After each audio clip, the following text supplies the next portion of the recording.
നീ ആഗ്രഹിക്കാത്ത പലതും നിന്റെ അടുക്കൽ എത്താൻ പോവാ. നീ പ്രാർത്ഥിക്കാത്ത പലതും നിന്റെ അടുക്കൽ വരാൻ പോവാ. അതിന്റെ കാരണം എന്താണ്? ഇന്ന തടസ്സങ്ങളെ ദൈവം പൊട്ടിച്ചു കളയും. ഇരുവായ്ത്തളയുള്ള ദൈവവചനം എന്ന വാള് ചിലടത്തൊക്കെ തുളച്ചു കയറാൻ പോവാ.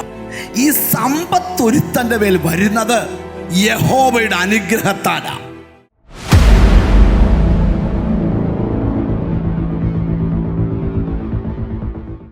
എബ്രായർക്ക് എഴുതിയ ലേഖനത്തിലെ ഒരു വാക്യം നമുക്ക് വായിക്കാം. എബ്രായ ലേഖനം 6-ാം അധ്യായത്തിൻ്റെ 14-15 വാക്യങ്ങളാണ് നമ്മൾ വായിച്ച് കേൾക്കുവാൻ പോകുന്നത്. ഞാൻ നിന്നെ അനുഗ്രഹിക്കുകയും നിന്നെ വർദ്ധിപ്പിക്കുകയും ചെയ്യുമെന്ന് അരുളി ചെയ്തു. അങ്ങനെ അവൻ ദീർഘക്ഷമയോടിരുന്ന വാഗ്ദത്ത വിഷയം പ്രാപിച്ചു. മതി. അബ്രഹാമിനോട് സർവശക്തനായ ദൈവം അരുളി ചെയ്ത കാര്യം ഇവിടെ എബ്രായ ലേഖന കർത്താവ് എടുത്ത് വിവരിക്കുന്ന ഭാഗമാണ് നമുക്കിവിടെ പഠിക്കുവാനായിട്ട് കഴിയുന്നത്. ദൈവം അബ്രഹാമിനോട് അരുളി ചെയ്യുകയാണ്, ഞാൻ നിന്നെ അനുഗ്രഹിക്കും. അനുഗ്രഹത്തിന് 2 തലങ്ങളുണ്ട്. ഒന്നാമത്തെ ഭാഗം ശ്രദ്ധിക്കണം. ദൈവം അബ്രഹാമിനോട് പറയുകയാണ്, ഞാൻ നിന്നെ അനുഗ്രഹിക്കും. 2 പറയുകയാണ്, ഞാൻ നിന്നെ വർദ്ധിപ്പിക്കും. അബ്രഹാം, ദൈവത്തിന് സ്തോത്രം, ദീർഘക്ഷമയോടിരുന്ന് ആ വാഗ്ദത്ത വിഷയം പ്രാപിച്ചു. അടുത്തിരിക്കുന്നവന്ന് കൈ കൊടുത്തേച്ച് പറ, വാഗ്ദത്ത വിഷയം പ്രാപിക്കണം. ഇന്നിവിടുന്ന് പോകുന്നതിന് മുമ്പ് ചിലതൊക്കെ ദൈവത്തിൽ നിന്ന് പ്രാപിച്ചിട്ടേ നിങ്ങൾ എഴുന്നേറ്റ് പോകാവൂ. സ്തോത്രം. അതാണ് ഇന്ന് പ്രസംഗിക്കാൻ പോകുന്ന സന്ദേശം.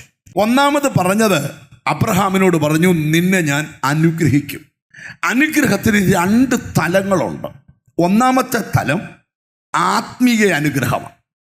രണ്ടാമത്തെ തലം സാമ്പത്തിക അനുഗ്രഹമാണ്.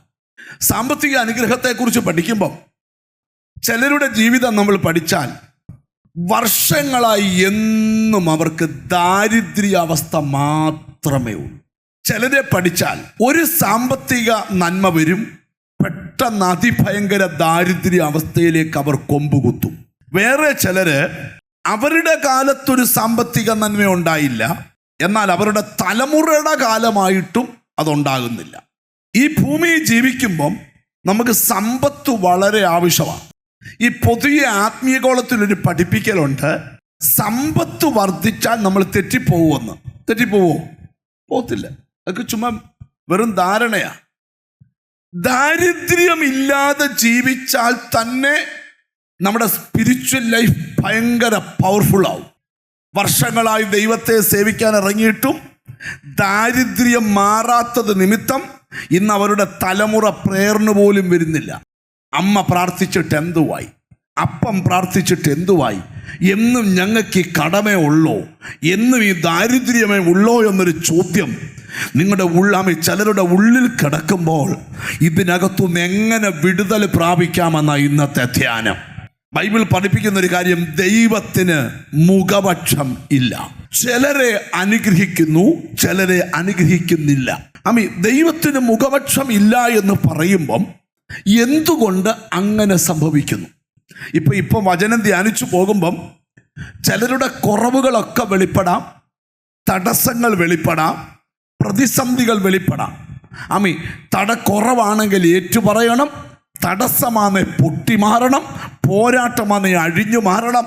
തമ്പുരാന്റെ അനുഗ്രഹത്തിൻ്റെ ഫ്ലോ നിന്റെ മേലോട്ട് ഇന്ന് ഒഴുകി ഇറങ്ങണം. അപ്പം സമ്പത്തിൻ്റെ മുഴുവൻ സ്രോതസ് ദൈവമാണ്. എല്ലാ സമ്പത്തിൻ്റെ ഉറവിടം ആരാ? കർത്താവാ. എത്ര പേർ വിശ്വസിക്കുന്നുണ്ട്? നമുക്ക് ലഭിക്കുന്ന എല്ലാ സമ്പത്തും ആരാ തരുന്നേ? ഒന്ന് ഉറക്കെ പറ, ഒന്ന് കൈ ഉയർത്തി പറ, ദൈവമാണ് എനിക്ക് സമ്പത്ത് തരുന്നതെന്ന് പറ. ഉറപ്പുള്ളവരെ പറയാവൂ. അനിപ്പാർഷ പറഞ്ഞെന്ന് വിചാരിച്ച് കൈവൊക്കെയൊന്നും പറയരുത്. നിങ്ങൾക്ക് ഉറപ്പുണ്ടോ ദൈവമാണ് നമുക്ക് സമ്പത്ത് തരുന്നത്? നിനക്ക് എത്ര വലിയ വിദ്യാഭ്യാസമുണ്ടെങ്കിലും എത്ര വലിയ കഴിവുണ്ടെങ്കിലും നിനക്ക് സമ്പത്ത് തരുന്നത് ദൈവമാണ്. സ്തോത്രം. ഞാൻ ഈ വചനധ്യാനത്തിലേക്ക് കൊണ്ടുവരിക. ബൈബിളിലെ ഒരു വെളിപ്പാട് നമുക്ക് വായിക്കാം. സദൃശ്യവാക്യം വളരെ പരിചിതമായ വാക്യമാണ്. 10-ാം അധ്യായം 22-ാമത്തെ വാക്യം. പ്രൊവേഴ്സ് ചാപ്റ്റർ 10 വേഴ്സ് 22 വായിച്ചു. അനുഗ്രഹത്താൽ സമ്പത്ത് ഉണ്ടാകുന്നു, അധ്വാനത്താൽ അതിനോടൊന്നും കൂടുന്നില്ല. ജ്ഞാനികളിൽ ജ്ഞാനിയായ ശലോമോൻ പറയുക, ഈ സമ്പത്ത് ഒരുത്തന്റെ മേൽ വരുന്നത് യഹോവയുടെ അനുഗ്രഹത്താലാ. ഒരു നല്ല ഹല്ലേലൂയ പറഞ്ഞാൽ. അപ്പം കടമുള്ളവർ, ദാരിദ്ര്യമുള്ളവർ, ഒരു ഇച്ചിരി സമ്പത്തുണ്ടായച്ച് ഒരു പരിപാടി തുടങ്ങി അത് കൊമ്പ് കുത്തിയവർ, കടബാധ്യതയുള്ളവർ, ജപ്തിയുള്ളവർ, ഞെരുക്കമുള്ളവർ പറയണം, ഇന്നൊരു അനുഗ്രഹം എൻ്റെ മേൽ വരണം. എന്തോ വരണം? എന്തോ വരണം? ഒന്ന് ഉറക്കെ പറഞ്ഞു, എന്തോ വരണം? ഒരനുഗ്രഹം നിന്റെ മേൽ വരണം.